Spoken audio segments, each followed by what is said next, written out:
Bom dia! Estamos ao vivo para mais um Café com Psico e hoje nós vamos falar sobre protocolos. É comum que eu receba aqui no meu direct, pessoas perguntando, outras psicopedagogas perguntando sobre protocolos. Como escolher os protocolos? Quais são os melhores protocolos para avaliar X, Y, Z? O que eu posso usar? O que eu não posso usar? E aí, sempre, a gente já começa com polêmica, a gente já começa com um monte de coisa para considerar. Bom dia para as carinhas que eu sempre vejo por aqui, minhas meninas, minhas borboletas da mentoria. E as meninas que sempre estão por aqui, Gabi, Jéssica, Andréia, bom dia, Adriana, desculpa. Já pegaram o café de vocês? Estou com meu balde aqui novamente, só funciona depois do café, daqui a pouco a carinha dá uma melhorada. Vamos lá, vamos falar de protocolo? Vou começar com uma polêmica que sempre chega por aqui, E que eu fico retada com essa polêmica. Quem pode aplicar protocolos? A psicopedagogia não aplica protocolos, não avalia através de protocolos, de testes padronizados. Só a neuropsicopedagogia que faz isso. Será que é isso mesmo? Não! Essa informação, ela é uma informação totalmente equivocada, E é um apelo mercadológico das faculdades, das instituições de ensino, das pós-graduações. Por quê? Porque quando a gente vai lá, nos testes, quando a gente vai lá nos protocolos, tem escrito psicopedagogos para o público, Então, a neuropsicopedagogia é uma área relativamente recente. Então, agora, os testes, os protocolos que estão saindo para nós agora, para profissionais terapeutas da aprendizagem, Os que estão saindo agora estão saindo com psicopedagogos, neuropsicopedagogos, mas no fringir dos ovos é tudo igual, certo?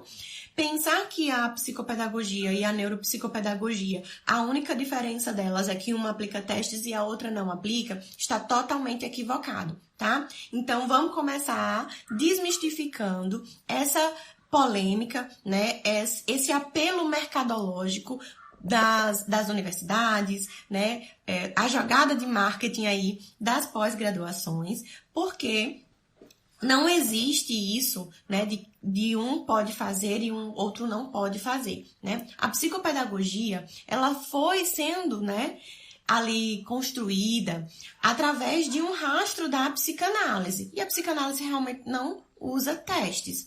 Mas quando a gente pensa, que nós precisamos estudar neurociências, nós precisamos estudar o cérebro, como o cérebro aprende, a nossa prática, ela está muito relacionada a neurociências. Então, a gente precisa desse aparato. E aí, quando a gente vai buscar, a gente tem vários protocolos ali, E aí, bora lá para mais outra polêmica.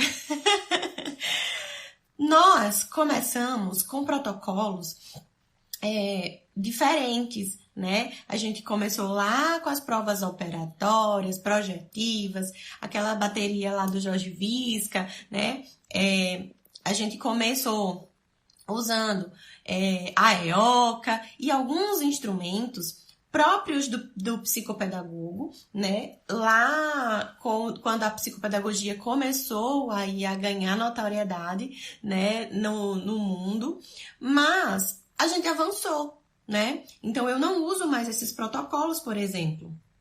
E a gente sente a necessidade de ter algo mensurável, E os testes, os protocolos foram feitos para isso, para a gente avaliar, Muitas vezes de forma qualitativa, de forma quantitativa, Mas que a gente consiga mensurar habilidades, tá? Então, esse mito de neuropsicopedagogia aplica teste e psicopedagogia não aplica teste, está totalmente equivocado. Tanto um quanto o outro aplica testes, tá? Aplica, né, trabalha com protocolos padronizados.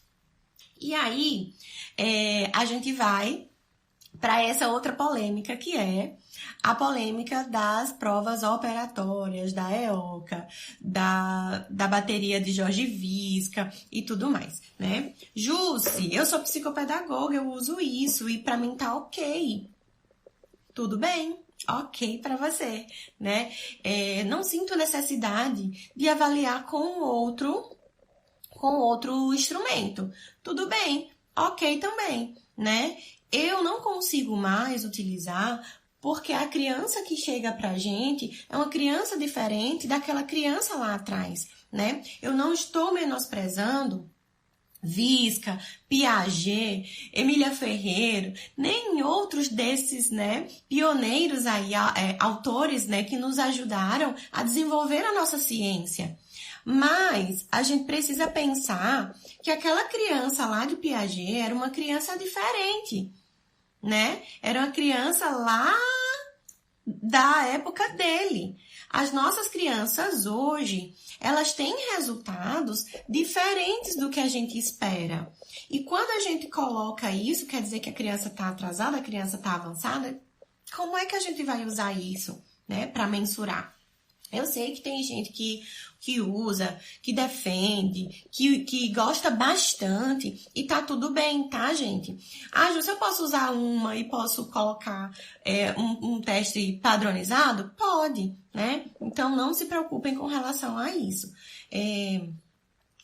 Mas montem, né, um protocolo de avaliação. E aí, quando eu falo protocolo, não estou falando para você montar o testinho, não, tá? O protocolo é a dinâmica, né? O seu método de avaliação, né? Você pode pensar ali em ajustar duas coisas, implementar mais uma coisa, né? Trazer ali um teste padronizado para sua avaliação, né, para a sua metodologia que é mais clássica, que usa ali Visca, Piaget e usa muito mais a parte pedagógica do que outras coisas, tá? Então, quando a gente pensa em avaliação, existem várias coisas ali que a gente precisa, né, ter ali uma luzinha sempre de alerta, tá? O que a gente precisa pensar? A gente precisa pensar que a gente está avaliando um sujeito ali e que aquele sujeito ele é diferente, né? Então, a anamnese, e aí eu bato o martelo aqui, né? Balança a bandeira da anamnese, sempre, sempre, sempre, né? A anamnese é um instrumento que vai direcionar na nossa prática a nossa avaliação. Então, lá no final da anamnese, a gente tem que ter alguma coisa para pensar. Uma dúvida, um questionamento. Será que é alguma coisa? Para a gente começar a nossa avaliação dali, tá? Não adianta a gente usar todos os instrumentos com todas as crianças, achando que essa nossa avaliação vai ser adequada porque é a minha avaliação, aí a gente se perde, tá? Porque nem todo o protocolo, nem todo o teste, nem toda atividade é aplicável para todas as crianças, né? E aí, eu vejo muita gente, muita psicopedagoga, que se prende naquele modelinho de avaliação que a gente recebeu lá na pós-graduação, né? E aí, aquele modelo é um modelo. Pode ser seguido? Pode. Precisa, deve ser rigorosamente seguido? Não. Uma coisa que a gente não aprende na faculdade sobre avaliação é que a avaliação é individual. A psicopedagogia, gente, ela é totalmente personalizada. O nosso cliente, o nosso paciente, quando ele chega com uma demanda X. Ele pode ter a demanda igual aos outros que chegam, mas essa criança que chega até nós é uma criança diferente das outras que virão, né? Então, eu prego muito aqui sobre a individualidade, sobre a personalização, tanto da avaliação quanto da intervenção. Não tem como a gente usar sempre tudo do mesmo jeito, tá? E aí, Com os testes, com os protocolos, é a mesma coisa, né? A gente vai montar a nossa avaliação, planejar a avaliação como forma de rastreio daquela perguntinha que ficou lá no final da nossa anamnese. Tem uma luzinha piscando aqui para isso. Será que por onde eu preciso começar? Né? Então, quando a gente pensa em avaliar, primeiro tenha na sua cabeça que a avaliação é uma coisa totalmente personalizada e individual. Não dá pra gente usar um modelinho, uma receitinha de bolo pronta para todas as crianças, para todo mundo que chega ali no nosso consultório, né? Então, já, né, falando sobre polêmica, já desmistificamos aqui muitas coisas para a gente começar a falar sobre a escolha dos protocolos, né? Então, lembrem de estudar neurociências, de estudar neuropsicologia, de estudar as bases, né, biológicas da aprendizagem, né? Como é que esse cérebro aprende? Por que que ele aprende? Neuroplasticidade, função executiva, controle inibitório, sistema límbico. Por que, Ju, se isso tudo interfere ali? Eu preciso saber disso tudo mesmo. Porque a gente precisa conhecer esse órgão que a gente tanto usa, né? E se eu vou avaliar funções que são decorrentes desse órgão, a gente precisa conhecer o órgão, né? Nada mais justo do que dar o mérito para quem faz todo o trabalho, né? Deixa eu ver aqui os comentários enquanto tomo um cafezinho. Deixa eu mostrar minha caneca, que é muito linda, que a gente fez no dia do autismo, no dia 2 de abril. Coisa mais linda, né? Café com psico e o símbolozinho do té. Gostaram? Deixa eu ver aqui os comentários. A Kézia colocou aqui, penso assim também. É isso mesmo, Kézia. Gente, eu vejo que ajustar as demandas daquilo que a criança apresenta é legal também. Sim, exatamente. Por isso que é personalizado, né, Nath? A gente não tem como a gente fazer uma coisa que só serve pra gente. Ah, desse jeito aqui vai ser mais prático porque eu já sei. Não, nós precisamos sim ajustar as demandas daquele paciente, daquela criança que chega pra gente, né? Então, se a criança tá com queixa é uma criança pré-escolar, que tá com dificuldades ali, né? Que tá com um possível atraso no desenvolvimento. A gente vai fazer o quê? Avaliar desenvolvimento. Se quando a gente está avaliando o desenvolvimento, a gente percebe sinais, sintomas, ou até na anamnese, a gente percebe que existem ali questões que podem indicar, né, uma hipótese diagnóstica de TEA, a gente vai fazer rastreio para TEA, né? Ju, se todas as crianças vão avaliar, todos os pré-escolares, todas as crianças que chegam com risco para atraso no desenvolvimento, ou com a possibilidade, né? Os pais chegam ali contando na anamnese que existe alguma coisa que você percebe que é atraso no desenvolvimento. Você sempre faz desenvolvimento e rastreio para TEA? Não, porque nem todo atraso no desenvolvimento é TEA, né? Então, por isso que a gente vai montando uma avaliação super personalizada para essa criança. Às vezes, os protocolos, eles vão se misturando ali, né? A gente usa, sei lá, o TAC, por exemplo. A gente usa o TAC com uma criança, na outra a gente vai usar também. Pode ser que na outra a gente já não use. Pode ser que na outra a gente use de novo. Mas o combinado, né? O protocolo daquela criança é diferente. Então, a gente vai usar o TAC, mas não vai usar o trilhas. A gente vai usar o TAC, mas vai combinar com outros, né? E aí a gente vai fazendo isso, personalizando a avaliação da nossa criança. Então, é isso mesmo que você falou, Nath. É ajustar as demandas, as necessidades da criança, né? E ajustar também, e aí uma sugestão. A gente tá falando de escolha de protocolo hoje, né? Como escolher protocolo. Mas eu queria deixar uma sugestão sobre a avaliação, né? Não tem como a gente falar de protocolo, falar de como escolher protocolo sem a gente falar em avaliação psicopedagógica, né? Então, quando a gente fala... quero deixar uma dica, uma sugestão. Quando a gente fala em planejamento, a gente acha que a gente precisa fazer a anamnese e planejar toda a avaliação daquela criança para ficar segura. Não, eu planejei, tá tudo ótimo, né? Mesmo que individualizada, e aí a gente precisa seguir rigorosamente. Quando a criança chega pra gente, né, quando essa família chega até nós, ela chega com uma demanda que é dela, não é da criança. Pode ser que ela esteja ali trazendo, aquela família, né, esteja trazendo as dificuldades que a criança tem, né, o que ela percebe como dificuldade, e é uma demanda da família. Mas muitas vezes não é a demanda da criança, né? Então, a minha sugestão é que você monte sim, né, o seu processo ali, né, o seu protocolo, a sua metodologia de avaliação com aquela criança depois da anamnese, mas que você seja flexível para você mudar de opinião durante esse processo de avaliação, né? Porque a gente acaba sendo tendencioso.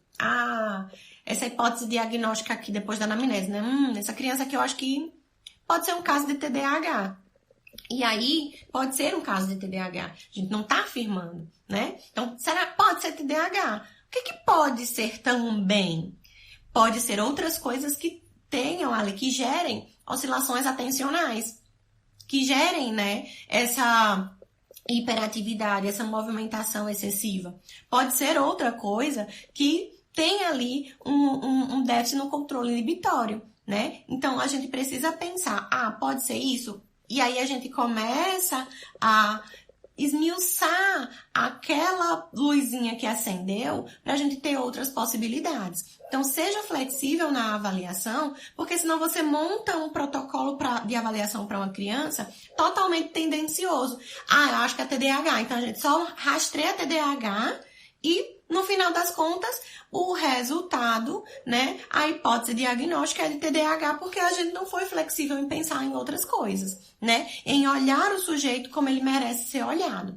Então, a demanda da família é dela e a demanda da criança é da criança, né? Então, quando a criança chega, a gente precisa também pensar o que ela está me trazendo aqui? O que esse comportamento, o que essa dificuldade está me mostrando? Será que é TDAH mesmo ou pode ser outra questão, né?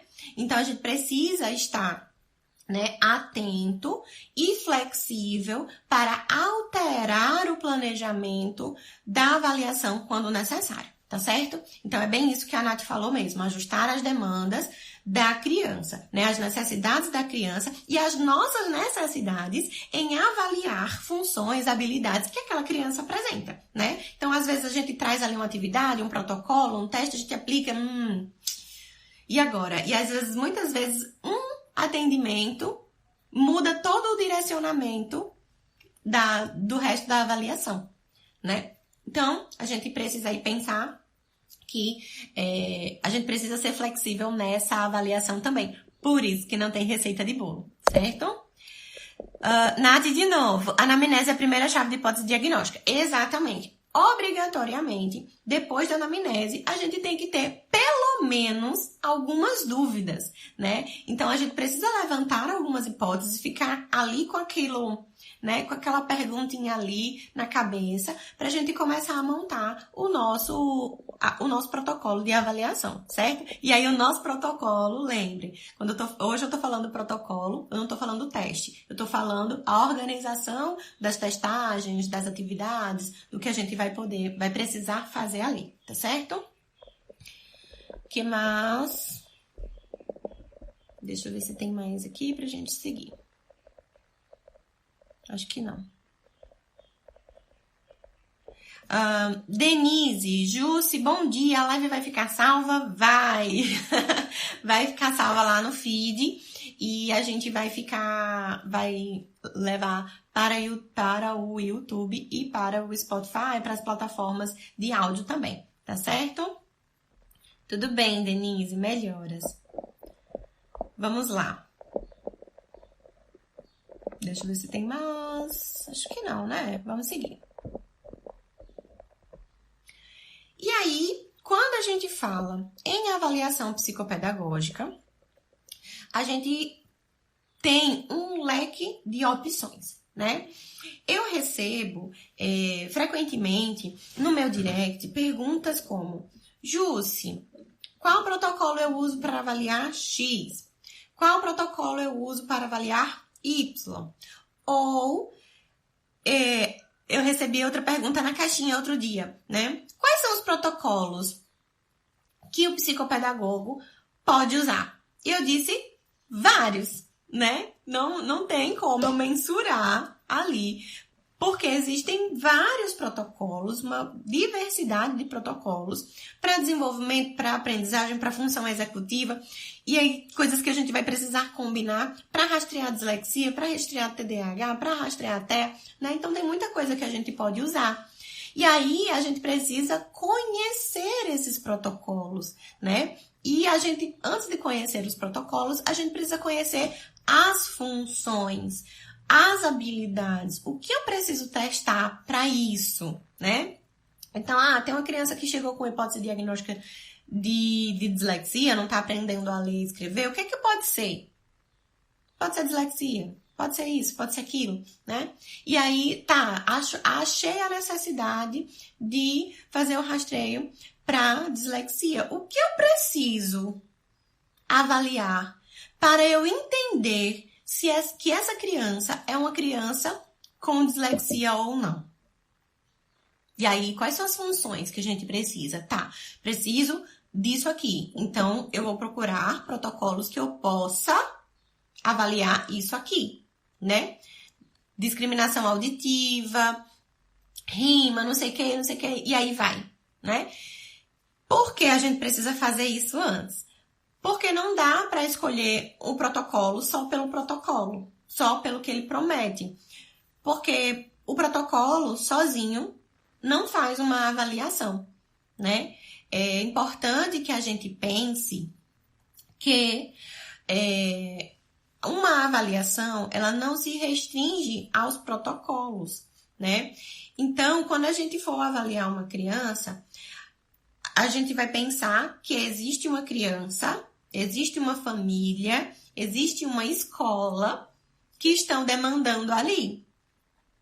E que a nossa avaliação não é feita só de teste, não é feita só de testagem, né? Existem também outras coisas que complementam, né? Que fazem parte de uma avaliação. Então, a gente pode... A anamnese é um instrumento importantíssimo, né? E aí, eu sempre digo aqui também que a anamnese é instrumento e é momento, né? Muitas pessoas usam a anamnese só como momento. É aquele momento da primeira entrevista. A anamnese é aquele momento que eu conheço os pais, que eles chegam, que eu recebo, que eu explico tudo, mas não é bem assim. A anamnese, ela é um instrumento. A gente pode e deve usar a anamnese, né, dentro ali dos nossos protocolos, né? Então, a anamnese é um protocolo? É sim. Você está colhendo informação.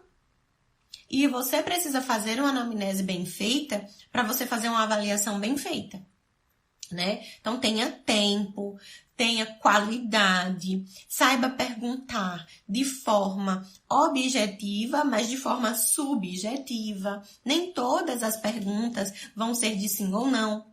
Nem todas as perguntas vão ter respostas.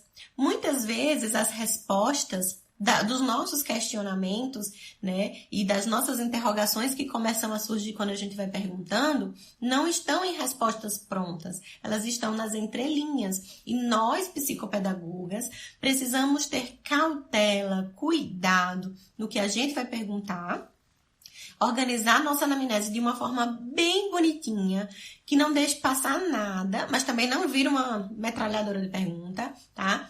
Por quê? Porque é ela que vai, né, ser a bússola do resto das nossas atividades com aquela criança. né? É ela que vai nortear a avaliação, é ela que vai nortear mais outras questões, né? Entender aquela criança na perspectiva dos pais, mas ter também ali registros de história de vida, de coisas que se explicam, né? Comportamentos que se explicam, que mais? Manifestações que se explicam em questões ali de parto, em questões de gestação, em questão de dinâmica familiar, de estilo parental. Então, tem muita coisa que às vezes é levado, né, ali como um transtorno, como uma coisa da criança, mas muitas vezes é como a família faz essa educação, como é o estilo, né, parental dessa família com aquela criança. Então, se é uma família muito permissiva, a criança tende a não ter muitos limites, né? E aí essa configuração reverbera em outros espaços, principalmente na escola. Se na escola tem regra, se tem que seguir tudo bonitinho, tem a rotina, tem o horário do lanche, tem o horário do recreio e tem muitas coisas para fazer durante o dia, a criança que tem um estilo parental mais livre, vamos dizer assim, né, mais permissivo, ela vai ter dificuldades. Então, essas questões comportamentais na escola vão ser manifestadas de um jeito que a professora pode, né, entender, interpretar aqueles comportamentos, aquelas atitudes, aquelas falas como desafiadoras, como pertencente a um transtorno que às vezes não tem. Por isso que é importante a gente fazer uma anamnese bem feita para entender como é essa configuração familiar, essa dinâmica, quem cuida, como é a rotina, para a gente entender, certo? E aí, Justo está falando tudo isso para falar de protocolo. Que é importante que a gente saiba, certo? A gente não tá aqui para dar receita de bolo. Não existe receita de bolo, tá bom? E depois que a gente faz a anamnese, aí é que a gente vai levantar os protocolos, tá? Jússi, quais os protocolos que nós podemos usar enquanto psicopedagogas? Nós podemos usar os protocolos não restritos. Quais são esses? Aqueles que tem lá dizendo que nós podemos usar. Então, né, quando a gente vai avaliar, a gente pode usar escalas, a gente pode usar checklists, a gente pode usar testes, mas tudo que seja pertinente à nossa área, certo? Tudo que for não restrito, a gente pode usar, certo? Jússi, mas eu tenho um amigo de um amigo meu que tem um teste que é restrito e ele disse que eu posso usar, que ele me fornece o teste, já que eu não posso comprar. Eu posso usar? Não. Eu posso colocar no meu relatório, no meu protocolo, esse teste? Não. Porque esse teste é um teste restrito. Então, se é restrito àquela área, você não pode usar, né? Então, tem testes, protocolos exclusivos da terapia ocupacional, da fonoaudiologia, da psicologia, que a gente não pode usar, certo? A gente pode usar testes e protocolos não restritos. Quais? Aí eu não terminaria essa live hoje, né? A gente pode usar muita coisa. E aí, por isso que é essa conversa toda, né? Sobre não ter receita de bolo, sobre personalizar, individualizar a sua avaliação, porque você não vai me ver dizendo use teste X, Y, Z, né? A gente pode indicar a existência dos testes, mas você precisa estudar a habilidade, estudar a função que você quer avaliar, o que você quer avaliar, né? E depois escolher o teste mais pertinente, o protocolo mais pertinente para isso, né? Na psicopedagogia, a gente pode usar, né, baterias padronizadas, mas a gente também pode organizar a nossa avaliação, né, misturando testes padronizados, que é a melhor coisa que você faz na sua vida, é diversificar a forma como você apresenta aquilo para a criança, né? Então, a gente pode mesclar atividades com protocolos, né? A testagem de fato, com checklist, com escalas de relato dos pais. Muitas vezes, quando as crianças são maiores, a gente usa autorrelato, né? A gente pode montar atividades, jogos, que a gente, entendendo a habilidade que a gente quer avaliar, entendendo a função de cada coisa, a gente monta uma sessão avaliativa com jogo, com brincadeira, e ali a gente começa a pontuar, e aí depois da avaliação você vai lá evoluir, você coloca tudo que você percebeu, né? Então, é importante que a gente pense que não é só o papel padronizado, ou então a atividadezinha lá pedagógica, né, a tarefa. A gente precisa pensar que tudo que a gente faz com criança precisa ser motivador para ela. E a criança gosta de diversão, do lúdico, da brincadeira, do brincar, porque o brincar é inerente do desenvolvimento dela. Então, se a gente vai fazer uma avaliação que só tem papel, que só tem um monte de testagem, é muito chato. Eu chego aqui toda hora, todo dia, isso aqui, socorro, né? E aí a gente tem que saber mesclar, a gente tem que saber montar a nossa avaliação de uma forma que nós não fiquemos reféns de protocolos. Os protocolos são bons, são ótimos, né? A gente consegue mensurar, a gente consegue lá botar a tabelinha bonitinho, né? Mas se você não souber interpretar esse número que chega ali com o protocolo, se você não souber interpretar, né, o resultado daquele teste, daquele checklist, daquela escala, você não tem muita coisa, né? Teve uma vez que, em outro momento, com uma profissional, a profissional disse assim, Jussi, mas a idade da criança deu alterado. Eu disse, tá, deu alterado como? Não, teve muitos atrasos no desenvolvimento, ela é autista. Eu escutei, né? Aí eu disse, não. Ela pode não ser. Eu conheci a criança, então eu disse que não era, né? Não, ela não é. Mas a idade dela deu alterado. Eu disse, deu alterado em quê? Deu alterado, sim. E eu, sabendo quais eram as alterações, mas eu quis questionar, porque eu queria entender como era que ela estava usando idade, para quê, com que finalidade e como era que ela estava interpretando, né? E aí ela disse, o idade é um inventário do desenvolvimento infantil, tá? Os pais respondem ali, pintando as bolinhas, tem dividido em cada domínio do desenvolvimento, e aí a criança, os pais vão lá, né, responder algumas perguntas para a gente saber se tem atraso no desenvolvimento ou não, né? Conforme a perspectiva dos pais. E aí, a idade dessa criança tinha dado alguns atrasos, que eram notórios. Mas o idade não é rastreio para TEA. O idade é uma escala do desenvolvimento. E sendo escala do desenvolvimento, a gente não pode dizer que a criança com atraso no desenvolvimento apontado pela idade é uma criança que realmente tem atraso no desenvolvimento, porque a gente precisa ter as nossas perspectivas, já que o idade é sobre uma perspectiva da família, né? São eles que respondem. E a gente não pode dizer que é uma criança com TEA, porque nem toda criança com atraso no desenvolvimento é uma criança com TEA. Né? Então, a gente precisa entender o porquê daquele protocolo, daquele inventário, daquele checklist, daquele teste, para que eu quero aquele resultado, né?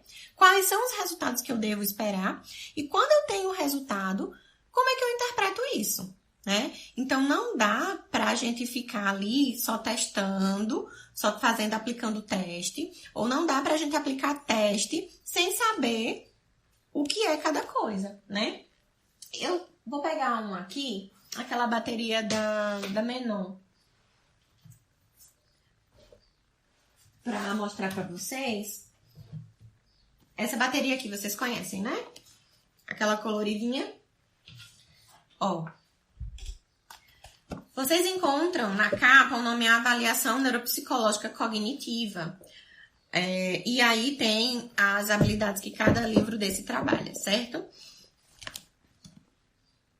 Quando a gente abre aqui Aí a gente tem, né, em cada teste, explicando o que é cada teste, explicando a questão de fidedignidade e tudo mais, né? De validade dos testes. E quando você compra o teste, ele tem lá dizendo no teste: para psicopedagogos, fonoaudiólogos, professores, não sei quem, não sei quem, não sei quem, né? Então, a gente tem que ler bem bonitinho qual é a indicação antes de comprar uma bateria, um protocolo, um teste, uma escala, certo? Antes de comprá-la também, nós precisamos saber o que ela faz, né? Não é porque todo mundo está usando que vai servir para mim. Então, o que é o IDAD? O que é o Denver 2? O que ele faz? Por que eu devo usar? Com quais crianças eu devo usar, né? E eu vejo muita gente, né? Na avaliação do desenvolvimento eu vou usar o IDAD, eu vou usar o Denver, eu vou usar o SRS2, eu vou usar não sei o que, eu vou usar não sei o que, não sei o que, não sei o que, sai usando tudo, tá? E depois, qual é a idade que esse protocolo atende? É a idade que você atende? É a idade dessa criança? Por que eu vou aplicar um teste de uma criança, um teste que é para 5 anos, com uma criança de 4? Ou com uma criança de 6? O teste vai até 6. A minha criança tem 7. Eu posso? Então, tem muita coisa aí, além do teste, né? Tem que estudar a função, tem que estudar para que se destina aquele teste e para quem a gente vai, né, fazer. Muitas vezes a gente precisa avaliar a mesma habilidade, mas uma criança consegue fazer o teste, a outra criança não consegue. A gente vai ter que avaliar aquela habilidade nessa criança que não consegue de uma forma diferente, certo? Então, como escolher protocolos para a nossa avaliação psicopedagógica? Primeiro, conhecendo o desenvolvimento humano, conhecendo as funções do nosso cérebro, o funcionamento do nosso cérebro, né? Conhecendo as habilidades que nós, psicopedagogos, trabalhamos e outras habilidades conjuntas que muitas vezes não fazem parte. Por exemplo, fala, né? Fala, linguagem diferente de fala, né? E aí, é coisa da fono. Tá, Justo, você tá dizendo que eu devo estudar, que eu tenho que ter um protocolo? Não, gente. Eu tô querendo dizer que a gente tem que aprender, né, estudar sobre linguagem, sobre fala, sobre comunicação, porque muitas vezes, né, aquilo ali está juntinho com a habilidade que a gente precisa avaliar. E a gente precisa saber, conhecer, porque a gente precisa, isso aqui não tá legal, não, vou encaminhar para fono. Isso aqui esbarra na minha formação da educação, pedagoga, licenciatura e outras coisas, esbarra aqui na minha formação teórica, né, da minha graduação e da minha pós-graduação. Eu vou encaminhar para outro paciente que eu não posso ultrapassar isso aqui, né? Conhecer não é errado, não é pecado. O erro, né, o inadequado é a gente ultrapassar as barreiras da nossa profissão, né? Os limites ali da nossa profissão. A gente precisa entender. E aí, qual é a grande coisa toda? Parece que eu tô dando uma lição de moral, um sermão aqui, né, minha gente? Mas calma, não é não. Mas é porque quando a gente fala em avaliação, em uso de protocolos, a gente vê muita gente perdida. E às vezes a pessoa está perdida, não porque...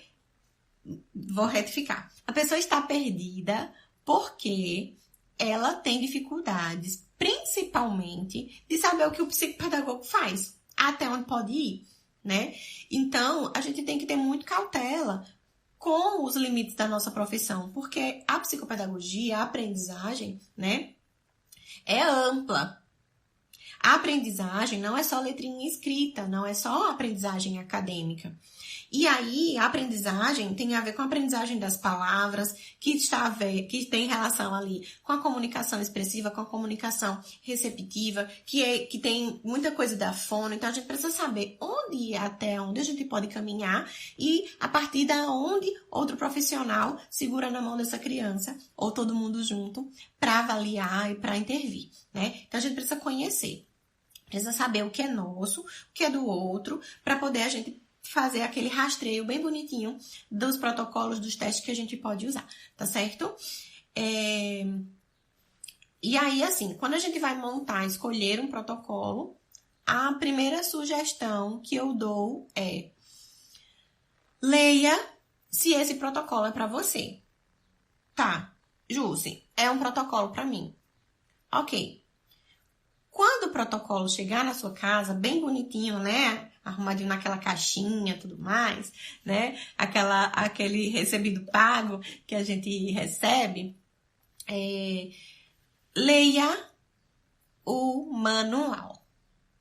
Não saia aplicando loucamente o manual sem você, o teste, sem você ler o manual, certo?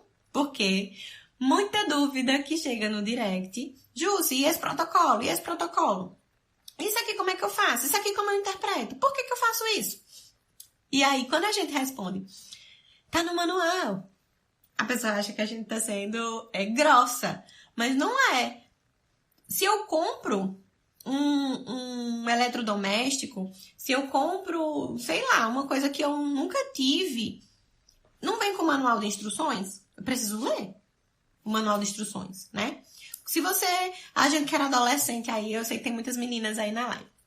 A gente, quando era adolescente, queria pintar o cabelo. E aí a gente adolescente ia lá e tacava a tinta no cabelo. Dava ruim. Dava ruim por um motivo, porque a gente não leu o manual de instruções, né? E aí quando a gente vai, né, usar uma coisa aí aqui na nossa bela face, né? Usar um skincare, um negócio, o que a gente faz? A gente lê. Como é que eu uso? Como eu não uso? Como é que pode dar ruim aqui? Será que se eu passar isso e sair no sol, vai queimar meu rosto? Será que durante esse tratamento eu preciso usar protetor solar? E a gente não vai se questionando? A gente não lê ali as instruções e depois vai se questionando? E buscando mais, e entendendo mais, e pesquisando mais? Por que um teste, um protocolo, uma coisa séria, que pode decidir o futuro de uma criança, a gente quer fazer de qualquer jeito? A gente quer, na ansiedade de usar um negócio, a gente quer só chegar e aplicar e achar que sabe tudo, né? Não é assim.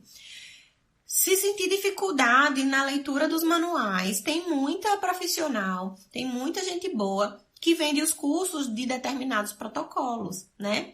E aí outra sugestão é: siga essas pessoas, siga as editoras, a Menon, a Booktoys, a Artmed, a própria Casa do Psicólogo. Tem muita coisa que a gente pode usar que não é restrito, certo? Então sigam, vejam os sites, procurem, se atentem a essas questões, né? Tem aquelas cartinhas que vendem na sinopses. A sinopse também é ótima, tem livro, tem as cartinhas, né, que a gente pode usar para avaliar, para intervir e tudo mais.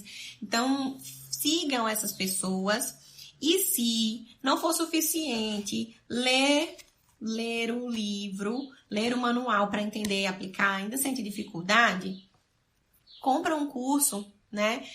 Dá ali, né, os méritos para quem já sabe e vai, né? Então, tenha responsabilidade na escolha, na aplicação e na interpretação destes protocolos, tá bom?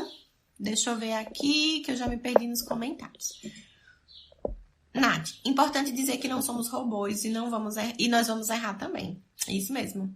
Vejo muitas psicos com esse receio, inclusive de começar. Estamos aprendendo, mas nos empenhando com o básico, desenvolvimento infantil. Exatamente, melhorar a nossa prática. Nath, eu vejo muita gente com medo de começar também. E quando chega para aqui, eu digo assim: seja bem-vinda, comece mesmo, né? Dá medo, a gente não precisa saber de tudo. E o que eu tô falando hoje aqui não é pra gente ser robô, mas é pra gente ter cautela e responsabilidade, né? Se eu não sei avaliar com protocolo, eu não avalio com protocolo. Mas se eu abro um consultório e digo que eu tenho habilidade para avaliar XXY, eu preciso dar, né, ali o que eu prometi. Não é fazendo medo pra ninguém. A gente começa com medo mesmo, a gente começa errando, né? A gente vai errar. Pode ter 20 anos de profissão, 50 anos de profissão. Não tem ninguém que nunca errou na vida, né? E não é pra ser robô mesmo não, gente. Né? Robô só faz ali o que é programado. E nós, na nossa atuação, independente de como ela seja, em que abordagem seja, a gente trabalha com gente, não dá para ser robô, né? Então, a gente tá aprendendo sim. E a minha luta aqui, o que eu estou fazendo aqui todos os sábados, 8 e 8, né? Com essas lives, com o nosso podcast, com as questões que eu trago, as reflexões que eu trago aqui nesse espaço que é nosso, é para contribuir para essa formação, levar informação, levar questionamentos, reflexões, para que a gente aprenda mais. Tem esse protocolo aqui que Jus falou, será que não é interessante para mim? E aí eu vou lá e pesquiso, né? Vocês não veem aqui eu dando muita receita de bolo, né? Porque eu não acredito que é assim que a gente aprende, né? Dando só ali um script para a pessoa seguir. Compra isso aqui que é legal. Tá, mas a pessoa precisa saber usar, precisa variar, precisa, né? Então, a gente precisa sim começar. Não quero colocar medo em ninguém, porque já existe o medo de começar, de não dar certo, aquela coisa toda, né? Mas estou aqui também para dizer que somos responsáveis pelo que a gente se compromete a fazer, né? Então, se a gente pega uma criança para avaliar, a gente tem que ter responsabilidade com essa avaliação. E sim, entender de desenvolvimento infantil é a melhor coisa que você pode fazer enquanto psicopedagoga. Deixa eu ver mais, se temos mais. É de Francis, sim. Verdade, deixa eu ver mais. Isso, Nath, a gente precisa se atentar à faixa etária. Há habilidades e capacidades em cada faixa etária. Exatamente, a gente usa o protocolo, mas a gente precisa pensar que cada fase, cada etapa do desenvolvimento, cada marco, cada criança vai ter um jeito de ser avaliado, vai ter um protocolo específico para aquilo, né? Então, a gente precisa saber exatamente o que a gente quer, né? Exatamente o que a gente precisa daquele teste para avaliar, né? E aí, por que eu digo que a gente precisa conhecer o cérebro, conhecer as habilidades, conhecer as funções? Porque a gente pode, né? Aquela criança, como é que eu vou testar rima? Vou testar rima com a criança, né? Aí a gente coloca lá. A criança não consegue ler e escrever, ela ainda não aprendeu. E aí a gente coloca tal coisa rima com tal coisa, tal coisa rima com tal coisa, para a criança escrever a rima. Será que essa criança vai saber? Ela vai errar ali, ela vai ter um resultado ruim. Mas ela pode saber rima, não pode? E se eu começo a cantar? Sabe? Aquela das caveiras. Quando o relógio bate às 5, as caveiras apertam o cinto, né? E aí tem a musiquinha. Então, isso é rima, né? Fui no mercado comprar sabão. Veio uma formiguinha e subiu na minha mão. Então, isso é rima. E isso é uma avaliação. Quando eu trago uma música, quando eu trago uma brincadeira, um jogo, eu preciso saber exatamente quais são as funções, quais são as habilidades que isso vai me proporcionar observar, para aí que eu anoto. Então, em uma brincadeira, a gente consegue fazer muita coisa. Em uma música, a gente pode fazer muita coisa, né? Então, veja que eu estava cantando. Essa musiquinha da feira, por exemplo, ela pode durar ali 5 minutos, 6 minutos, pra gente ver. Então, nessa musiquinha, a gente consegue avaliar rima, a gente consegue avaliar esquema corporal, a gente consegue avaliar a parte motora da criança, né? Então tem muita coisa em uma brincadeira só. E por isso que é importante conhecer essas habilidades para que a gente consiga otimizar a nossa avaliação, certo? E aí, para provar também, né, que a avaliação psicopedagógica não é só teste, não é só testagem, não é só protocolos. E aí a gente precisa conhecer a criança, precisa conhecer desenvolvimento, para a gente saber o que eu espero de uma criança nessa faixa etária, o que as crianças normalmente nessa faixa etária fazem. Tá, e nesse teste, o que normalmente as crianças nessa faixa etária, quais são os resultados que essas crianças têm aqui nesse teste? Para a gente poder interpretar isso com aquela criança que está ali. Isso aqui não é dessa faixa etária. Ou isso aqui é dessa faixa etária, sim. Isso aqui está além. Essa criança teve um resultado absurdamente a mais do que é esperado para a idade dela. O que a gente vai fazer com isso? Né? Então, é importante que a gente conheça o que é típico, o que é atípico, o que funciona para essa idade e o que não funciona para essa idade, para a gente poder, né, começar a traçar hipóteses diagnósticas para a gente fechar a nossa avaliação e, depois disso, a gente montar a intervenção. Então, quando a gente está fazendo, né, uma avaliação, a gente não quer só resultado, a gente não quer só um nome no final de tudo, na conclusão.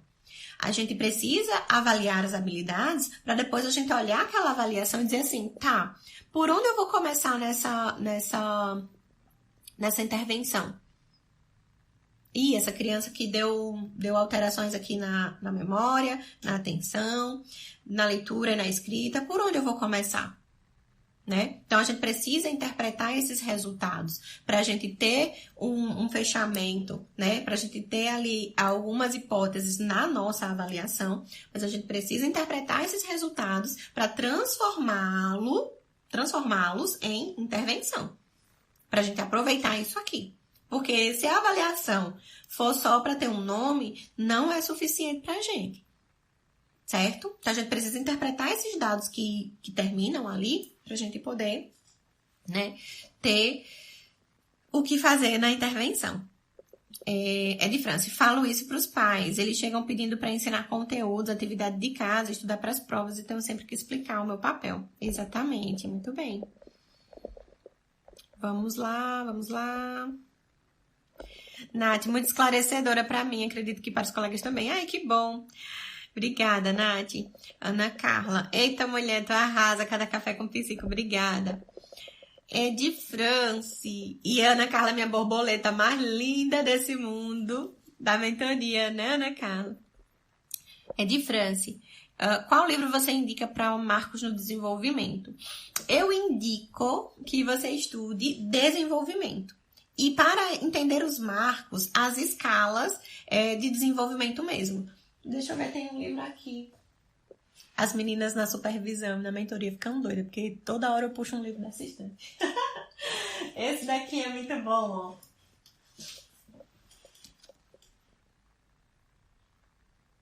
Para entender desenvolvimento. Aí tem vários autores, as perspectivas de vários autores sobre desenvolvimento, certo?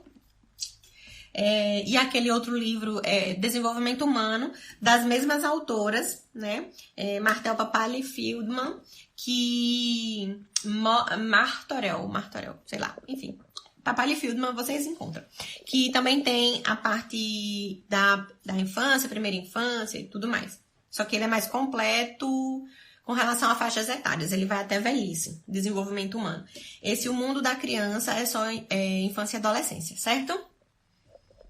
E aí os marcos de França você encontra nas escalas mesmo de desenvolvimento e na caderneta de vacinação da criança. Dá para estudar também por lá. Nath, eu sou a louca das músicas. Pois é, mulher, eu também sou. Eu amo cantar e amo usar música com os meninos. Eles gostam e a gente gosta também, né? Vamos lá. E aí, Jússi, como é que eu escolho um protocolo para chamar de meu? Primeiro que vários protocolos serão chamados de nossos, né? Eu gosto de ter coisas mensuráveis, gosto muito da avaliação que não é estruturada com protocolos, né? Padronizados e tudo mais.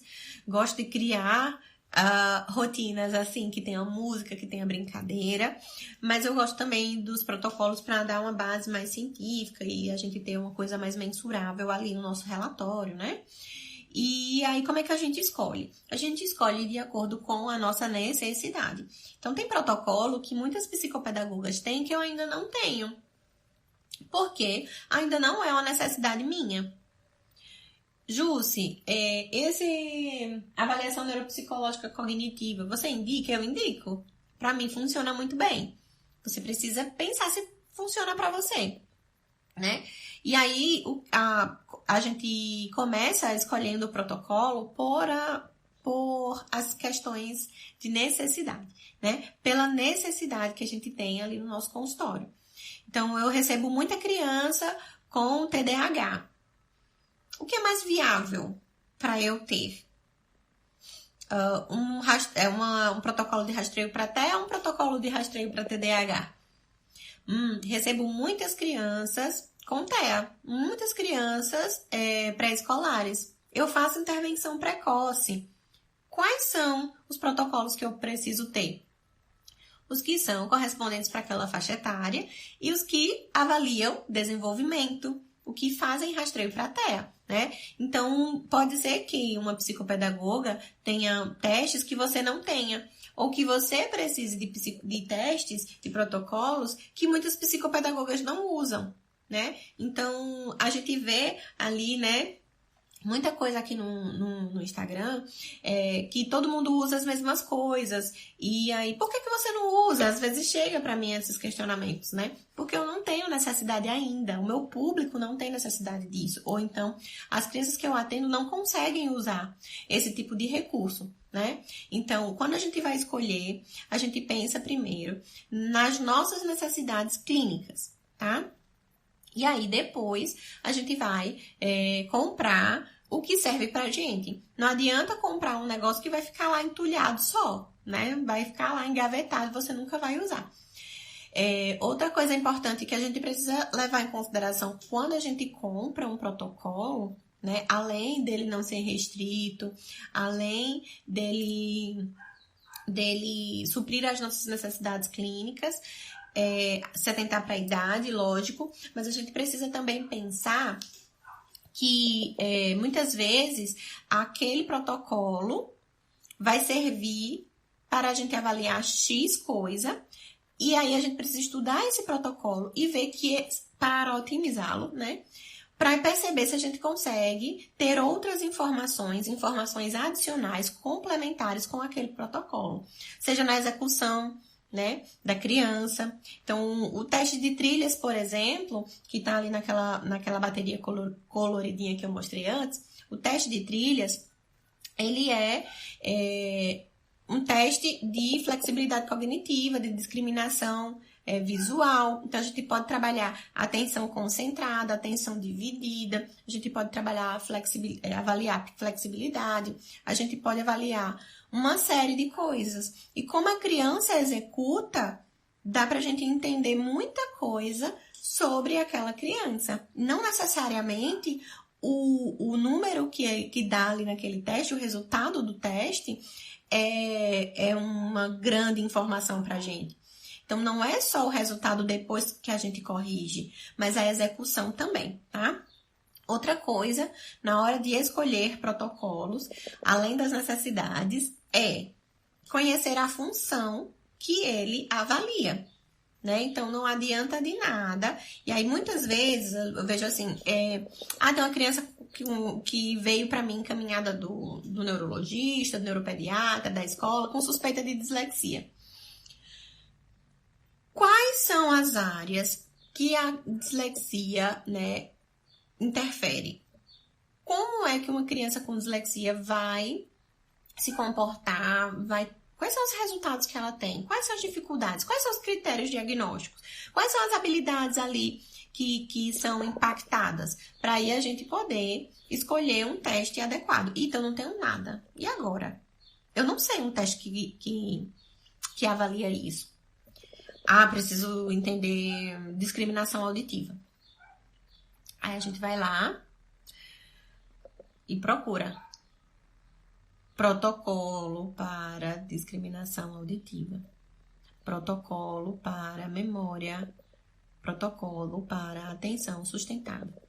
Então, a gente precisa saber o que é que a gente está procurando. Muitas vezes a gente não conhece o teste. A gente não conhece o protocolo. A gente não conhece o nome ali do livro, da bateria. Mas se a gente consegue conhecer a habilidade trabalhada, o que é que a gente precisa avaliar naquela criança, a gente vai lá, dá um Google, né? Pesquisa, lê os artigos e aí a gente vê que tem muita coisa que pode nos influenciar na escolha, né? Na hora de comprar um protocolo, um teste para usar nas nossas avaliações, tá certo? Deixa eu ver mais. Dúvidas?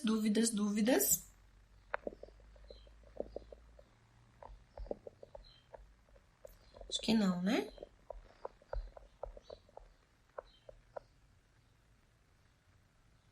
Bom dia, Larissa! Obrigada pela sua participação. Eu vi agora seu comentário. Gente, então, é isso. Escolher protocolos não é fácil. É muito prático, muito fácil a gente chegar lá em alguém e dizer assim... Jussi, quais protocolos a psicopedagogia pode usar? Pode usar um monte. Aí eu pergunto, é para aprendizagem? É para desenvolvimento? É para função executiva? É para quê? É para função executiva. Tá, tem esses aqui. Então, a gente precisa saber o que a gente quer avaliar, né? Eu não tenho como, gente, aí, às vezes, as pessoas ficam chateadas, porque no meio da correria, eu olho ali o direct e tem coisa que a gente consegue achar na internet com o Google, ou que a gente consegue aprender ali no YouTube rapidinho, né? Outro dia eu recebi um direct que a menina queria que eu ajudasse no TCC dela, da pós, né? Me diz aí um tema interessante. Tem muita coisa, né? Então, não tenho como fazer esse tipo de trabalho pelo direct, né? A gente tá aqui no Instagram para informar, para ajudar, sim, mas eu não tenho como ser orientadora de TCC de uma pessoa que eu nem conheço, que eu nunca nem vi, que eu não sei com o que ela tá trabalhando, não sei o que ela estudou na faculdade para dizer, faz isso, né? Então, eu tenho essa responsabilidade e às vezes as pessoas ficam chateadas. É de França, o livro é esse. Eu deixo o link para vocês depois nos stories, tá bom? Ou na minha bio. Tem uma bio que tem indicação de livro, uma coisa assim. Eu vou deixar o link lá, tá certo? Perguntas sobre os protocolos?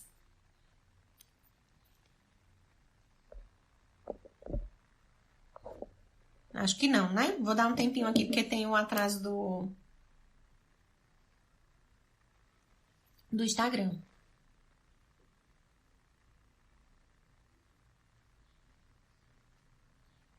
Gente, quero agradecer demais a participação de vocês.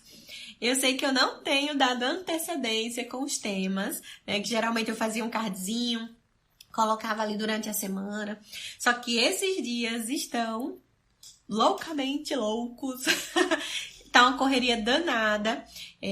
Quem é psicopedagoga aqui sabe que no final do ano, né, agosto para dezembro, a gente trabalha muito. E aí, a carga horária extra consultório aumenta, né?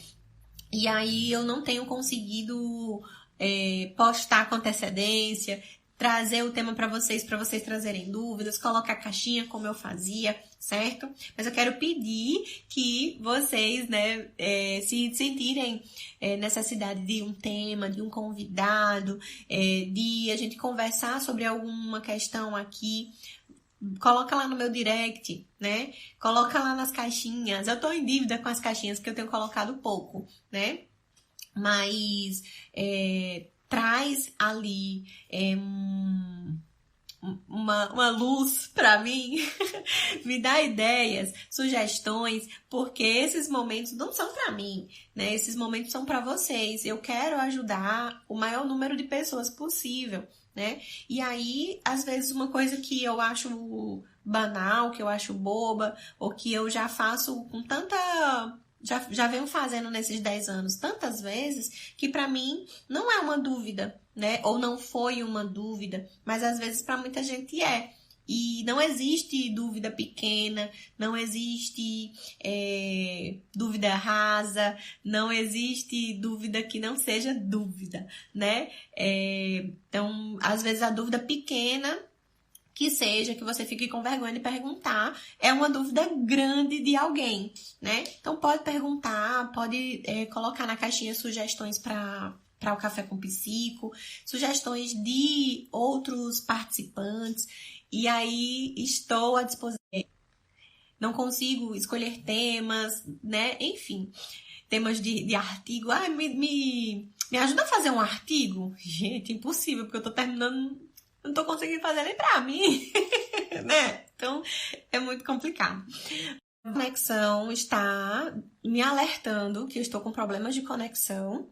Então, eu vou encerrar a live pra gente não cair, eu não perder e não conseguir deixar salva, tá certo? Vamos pro momento do print. Vou deixar aqui minha